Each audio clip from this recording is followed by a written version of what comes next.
أعوذ بالله من الشيطان الرجيم بسم الله الرحمن الرحيم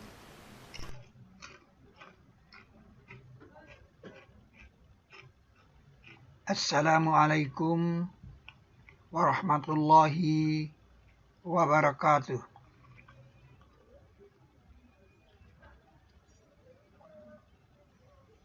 Kekayaan Nabi Sulaiman alaihissalam di tanah Jawa.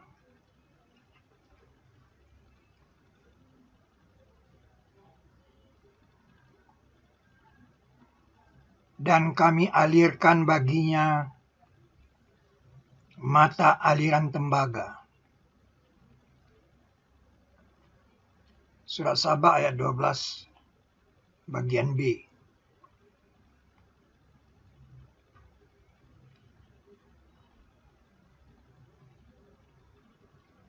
Nah, kalau Anda ke Borobudur,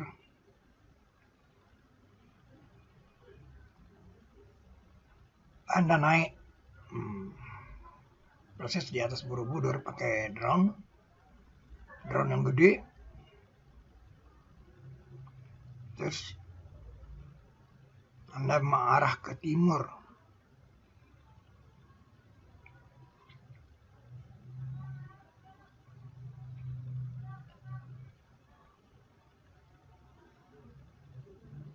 Nah, Anda pasti melewati Pawon, Candi Pawon.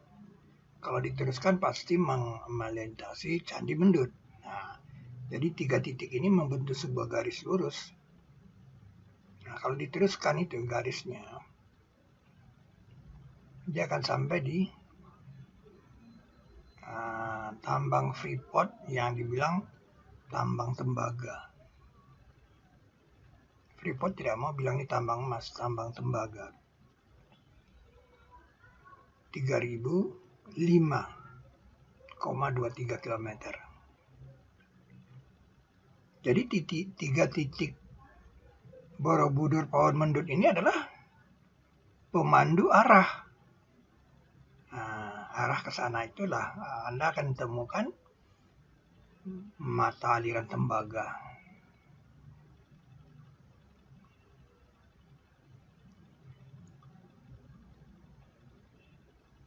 Kalau dulu saya katakan ini sebagai lambang gerhana.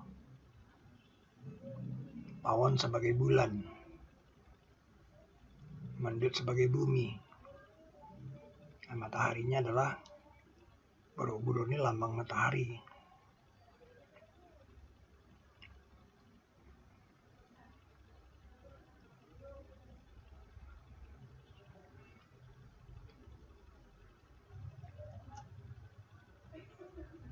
Dan kami alirkan baginya mata aliran tembaga.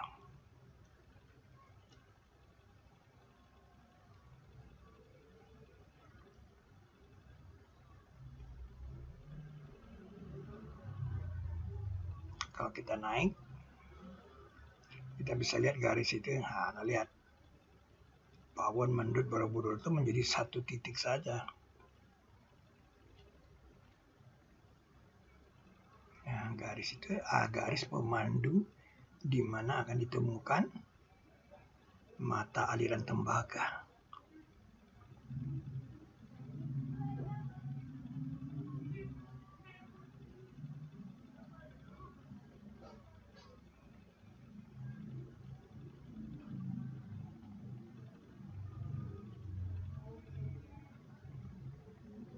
Dan saya sudah sampai di pinggir lubang ini. Pinggir sumur ini.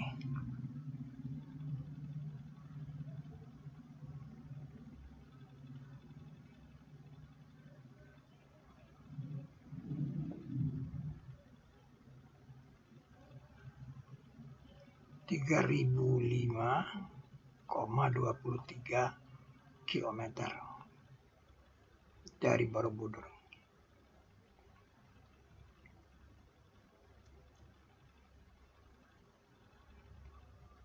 Nabi Sulaiman itu kan pernah mengatakan, berdoa kepada Allah, berilah aku kerajaan yang tidak pantas bagi satu dari sesudahku. Sesungguhnya Engkau Maha Pemberi. Nah, di sini ada pengkamusan Al-Wahhab, Maha Pemberi.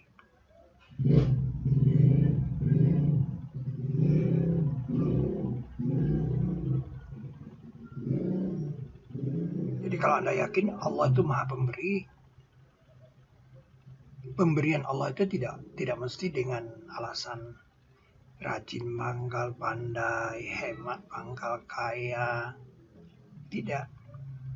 Di sini dilihatkan Al-Wahhab itu bagaimana. Kerajaan yang tidak pantas bagi satu dari sesudahku. Apa saja?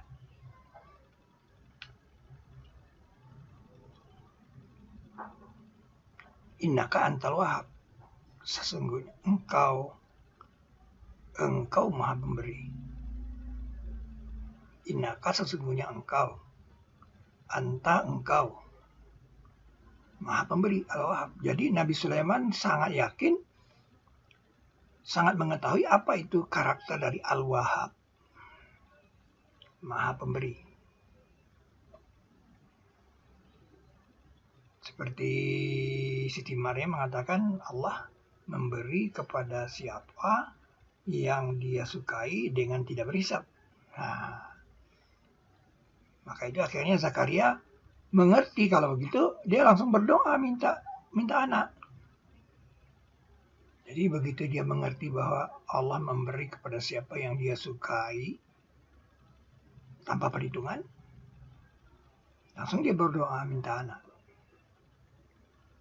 Itu ceritanya.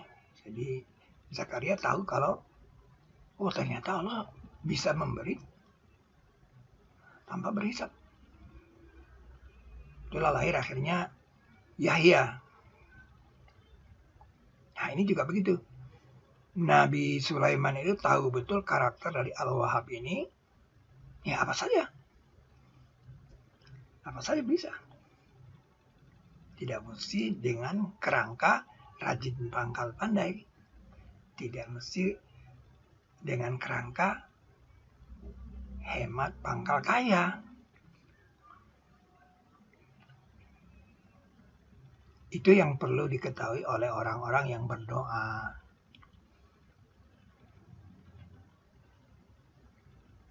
Sekalipun di sini Nabi Sulaiman tidak menyebut nama sepasang. Karena yang menyebut nama sepasang itu Nabi Ibrahim. Nabi yang siddiq dikatakan. Ya, ayat ini dalam rangka mengkamuskan kata Al-Wahhab. Oh, Al-Wahhab itu begitu ya, Maha Pemberi ya. Ya, kamu minta apa saja dikasih. Ud'uuni astajib lakum. Berdoalah kepadaku, aku akan mengabulkannya. Nah, maka kami putarkan baginya angin.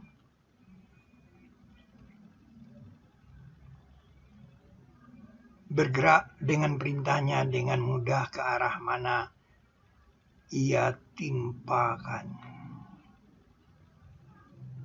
Asoba ini kan ditimpakan. Asobat musibah, nah, ditimpakan musibah. Jadi kemana dia mau timpakan angin itu? Nah, anginnya seperti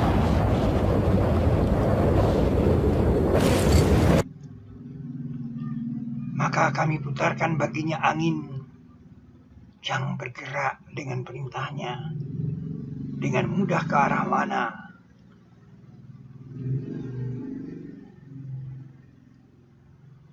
ia timpakan. Wah, ini yang spektakuler. Dan setan. Kalau jin itu masih kasar kan. Kalau setan itu udah lebih halus dari setan, dari jin. Setan. Setiap sebagai pembangun dan penyelam. Nah, ini yang didustakan oleh orang kafir. Orang kafir tidak percaya kalau setan-setan membangun. dan menyelam.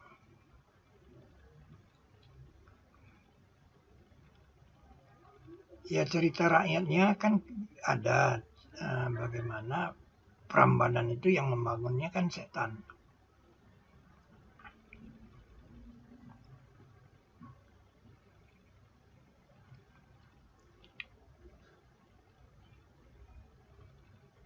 Surat Sot ayat 37 ini.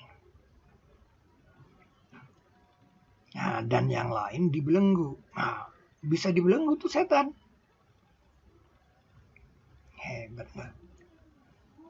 Innaka antal wahab. Engkau maha pemberi. Diberi oleh Allah ini ya, tidak mungkin ini akan bisa dikuasai oleh orang setelah Sulaiman. Dan yang lain dibelenggu.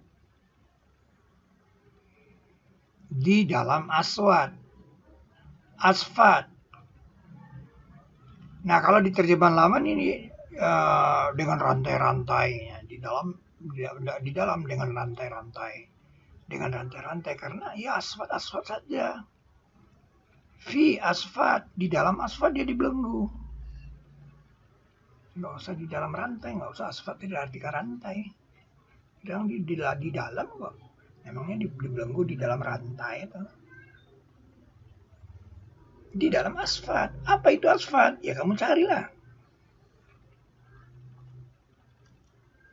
Asfad ini dia bangunan seperti bangun Y kalau di matematika Islam. Nah, itu sebelah utara Jayapura.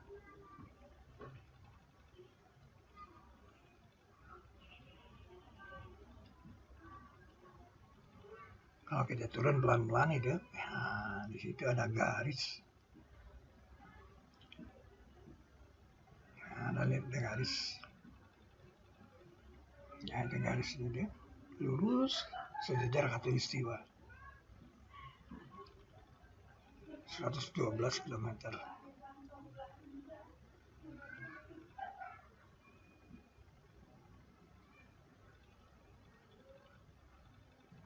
Ini gerannya patah-patah karena saya mundurkan dari jalannya.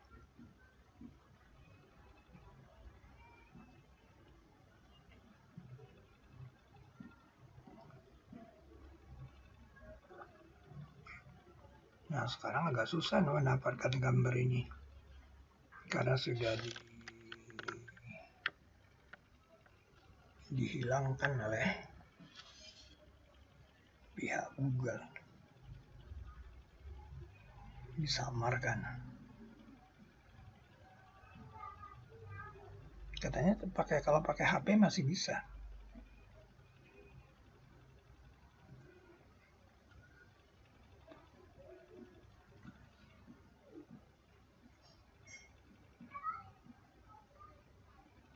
...112 km panjangnya.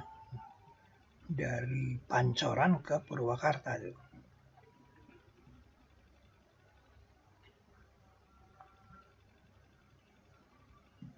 Lebarnya 2,7 kilo. Tingginya 1,8 kilo. Nggak mungkinlah manusia yang buat ini. Di dalam laut. Nah, Al-Quran udah bilang menyelam dan membangun dia. Nah, ini didustakan oleh orang kafir. Maka itu kamu akan mendengar dari orang musyrik pencelaan yang banyak. Kalau ada orang mencela Islam itu, dia menunjukkan identitasnya sebagai orang musyrik. Karena Al-Quran udah bilang. Ali Imran 186. Kamu akan mendengar dari orang musyrik pencelaan yang banyak.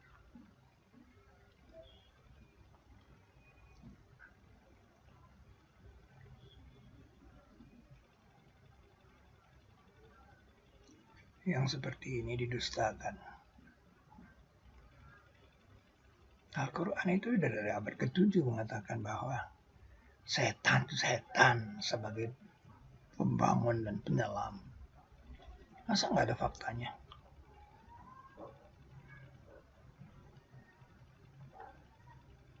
Nah, di sini dia. Karena yang membelenggunya itu Sulaiman, yang membukanya juga Sulaiman. Sulaimannya keburu wafat, jadi nggak bisa dibuka dia. Itu dia. Nah, itu dia. Nah, di sebelah utara 62 km sebelah utara Jayapura. Dan yang lain dibelenggu di dalam asfalt.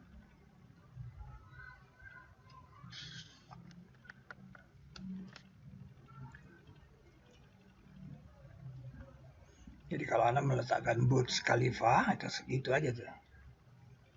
Cuma 89 meter. Piramida Khufu 146,5 meter, sebesar itu saja. Nah, ini tingginya 1,8 kilometer. Lebarnya 2,7 kilometer dan lurus sejajar Khatulistiwa 62 kilometer sebelah utara Jayapura, Indonesia. Dan yang lain dibelenggu di dalam asfalt. Itu dia panjang bangun Y di dasar laut. 112 km. Derajatnya itu 270, berarti dia sejajar Khatulistiwa.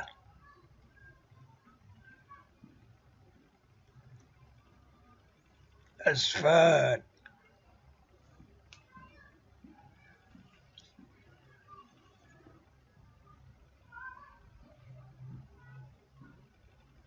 Ini sebuah kota, kalau saya katakan yang sebuah kota dengan energi matahari.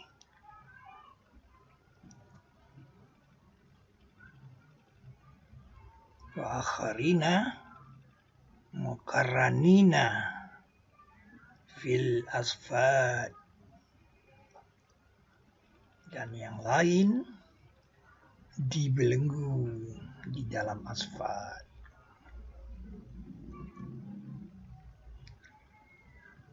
Dan bagi Sulaiman angin. Nah, ini diulang lagi di ayat di surat ke-21. Tadi kan surat 38. Diulang sekali lagi supaya orang yakin. Dan bagi Sulaiman angin yang bertiup keras, bergerak dengan perintahnya.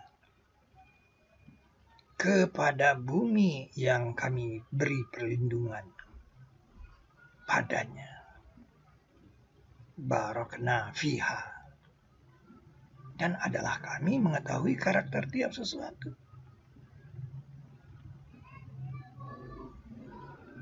Al-Anbiya ayat 81. Dan sebagian dari setan-setan, diulang sekali lagi, dan sebagian dari setan-setan yang mereka menyelam untuknya. Kalau dulu tuh menyelam kan ngambil mutiara dia kan. Dan mereka kerjakan pekerjaan selain dari itu. Nah, jadi dia mengerjakan lagi tidak hanya sekadar menyelam, pekerjaan selain itu. Ya, Al-Quran itu jelas sekali menjelaskannya. Wa amiluna amalan. Nah, dia mengerjakan pekerjaan amalan duna. Nah, selain itu zalika. Duna zalik. Nah, selain itu katanya. Ada amalan selain itu. Apa itu? Ada membangun. Membuat patung. Dan adalah kami kepada mereka menjaga. Wah, berarti hafizin. Berarti ada yang jaga dia. Nah, mungkin yang jaga itu malaikat-malaikat. Dijaga mereka.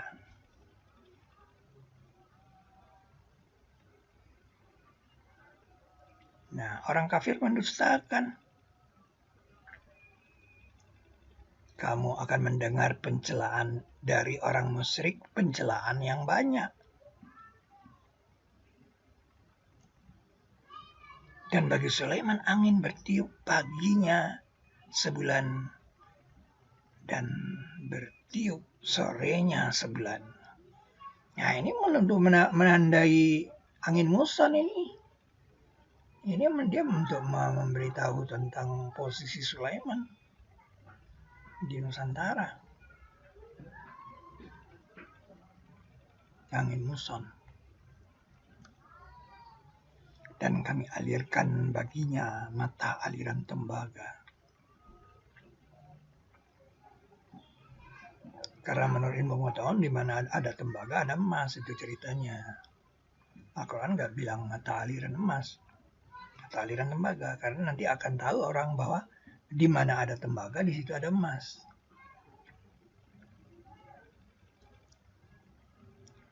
Dan sebagian dari jin, ini jin bekerja, ya'malu baina yadaihi, di hadapannya dengan izin Rabbnya, dengan karakter izin Rabbnya, biizni rabbihi.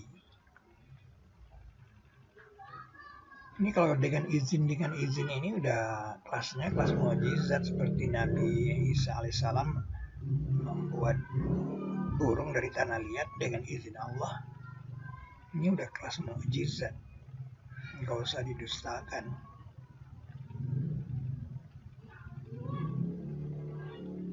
Orang kafir mendustakan. Nanti dia bilang cocok logi katanya. Ayat Quran dibilang cocok logi. Nah, jadi di dunia itu kepulauan jin itu cuma ada di Nusantara, di pinggir kepulauan Aru tuh. Tempat gugurnya Yosudarso, almarhum Yosudarso dulu.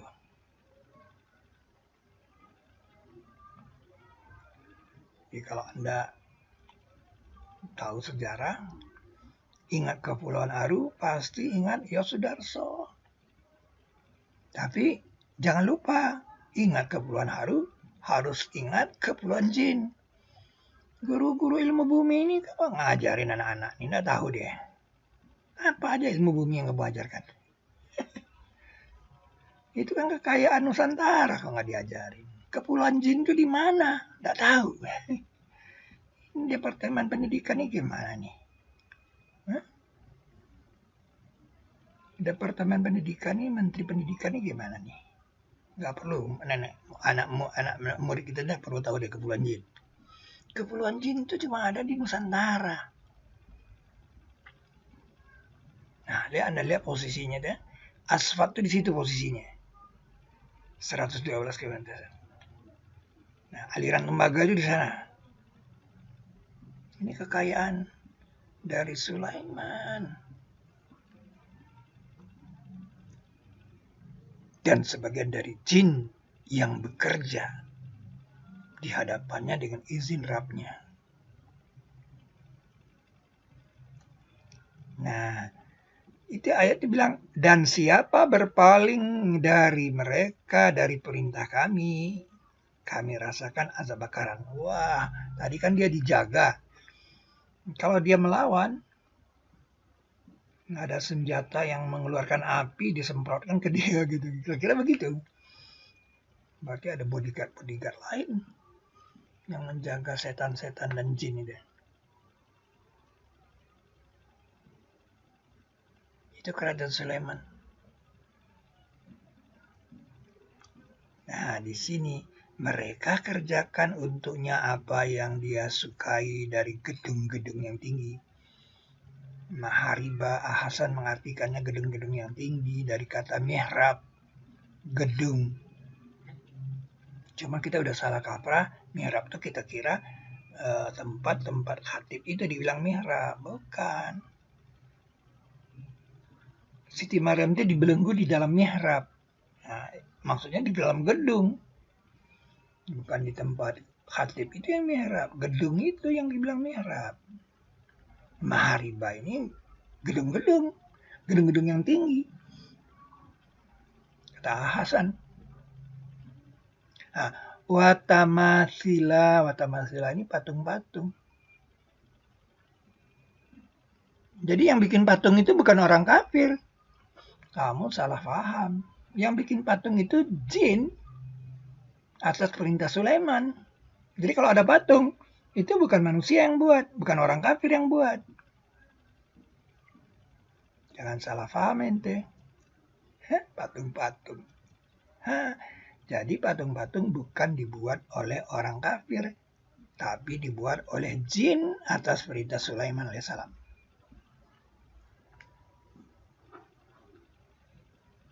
Mengerti tuh?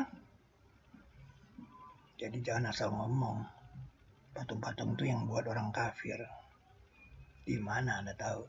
Dan piring-piring seperti kolam. Nah, Nabi Sulaiman itu kan pernah mengatakan ubahlah arsnya. Setelah ars itu dipindah, ubahlah arsnya. Diubah. Ya, setelah pindah ini kan, dari bokok dia dipindah. Ya, suruh ubah.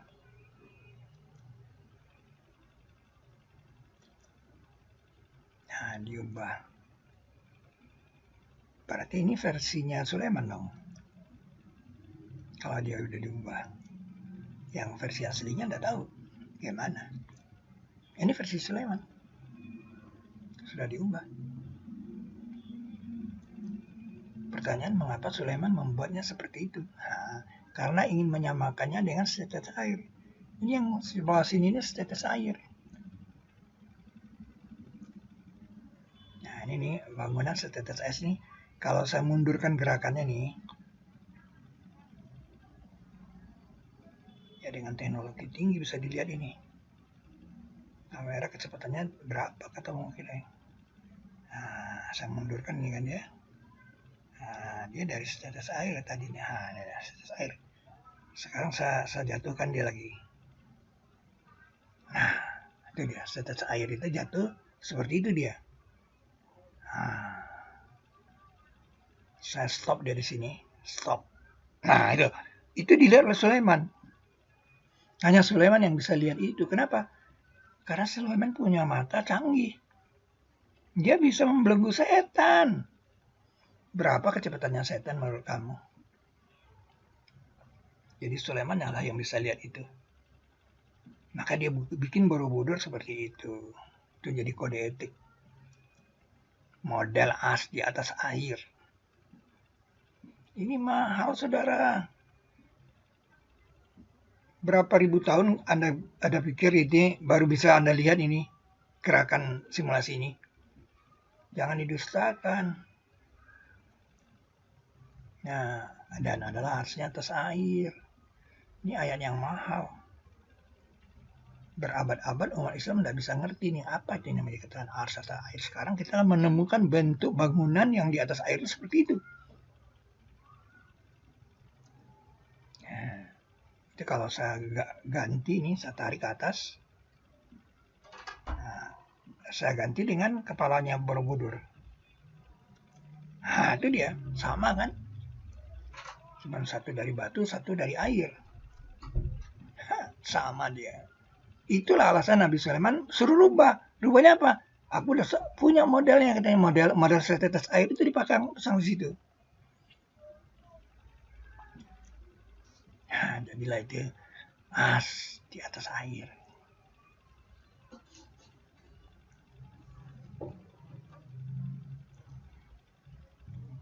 Dan adalah arsnya atas air. Wa kana arsuhu alal ma. Al-ma dengan air. Surat ke-11 ayat 7.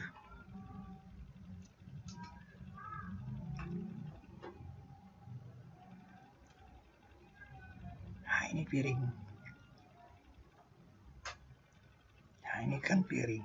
Piring ini kan dari air yang tadi kan. Nah, air tadi kan seperti kolam dah. Dia bilang piring-piring seperti kolam. Sejak Hasan menerjemahkan piring-piring seperti kolam, kita pusing gimana piring-piring kok seperti kolam. Akhirnya ketemu.